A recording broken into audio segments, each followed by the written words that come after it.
الذين ينفقون أموالهم بالليل والنهار سرا وعلانية فلهم أجرهم عند ربهم ولا خوف عليهم ولا هم يحزنون. جو لوگ اپنے مال شب و روز کھلے اور چھپے خرچ کرتے ہیں ان کا اجر ان کے رب کے پاس ہے اور ان کے لیے کسی خوف اور رنج کا مقام نہیں. الذين يأكلون الربا لا يقومون إلا كما يقوم الذي يتخبطه الشيطان من المس ذلك بأنهم قالوا إنما البيع مثل الربا وأحل الله البيع وحرم الربا فمن جاءه موعظة من ربه فانتهى فله ما سلف وأمره إلى الله ومن عاد فأولئك أصحاب النار هم فيها خالدون. مگر جو لوگ سود کھاتے ہیں ان کا حال اس شخص کا سا ہوتا ہے جسے شیطان نے چھو کر باولا کر دیا ہو، اور اس حالت میں ان کے مبتلا ہونے کی وجہ یہ ہے کہ وہ کہتے ہیں تجارت بھی تو آخر سود ہی جیسی چیز ہے، حالانکہ اللہ نے تجارت کو حلال کیا ہے اور سود کو حرام.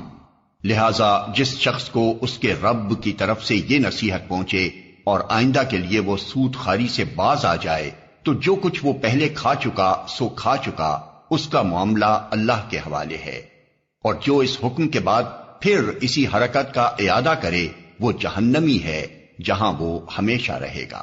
يمحق الله الربا ويربي الصدقات والله لا يحب كل كفار أثيم.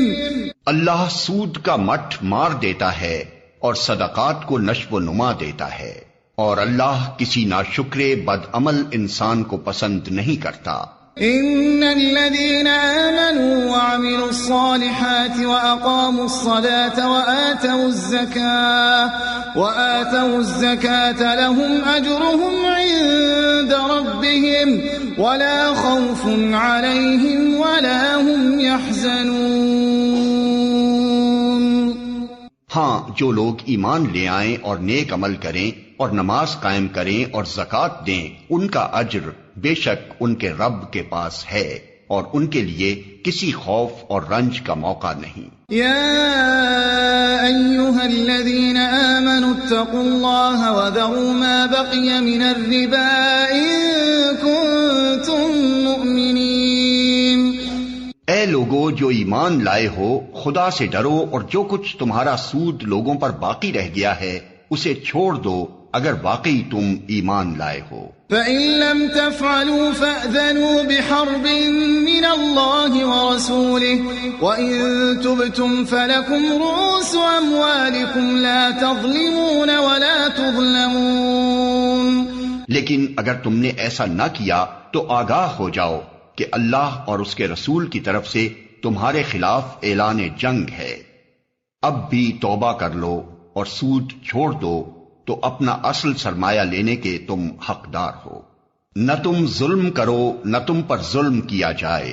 وَإِن كَانَ ذُو عُسْرَةٍ فَنَظِرَةٌ إِلَى مَيْسَرَةٍ وَأَن تَصَدَّقُوا خَيْرٌ لَّكُمْ إِن كُنتُمْ تَعْلَمُونَ. تمہارا قرضدار تنگ دست ہو تو ہاتھ کھلنے تک اسے مہلت دو، اور جو صدقہ کر دو تو یہ تمہارے لیے زیادہ بہتر ہے اگر تم سمجھو. وَاتَّقُوا يَوْمًا تُرْجَعُونَ فِيهِ إِلَى اللَّهِ ثُمَّ تُوَفَّى كُلُّ نَفْسٍ مَّا كَسَبَتْ وَهُمْ لَا يُظْلَمُونَ. اس دن کی رسوائی و مصیبت سے بچو جبکہ تم اللہ کی طرف واپس ہوگے، وہاں ہر شخص کو اس کی کمائی ہوئی نیکی یا بدی کا پورا بدلہ مل جائے گا اور کسی پر ظلم ہرگز نہ ہوگا.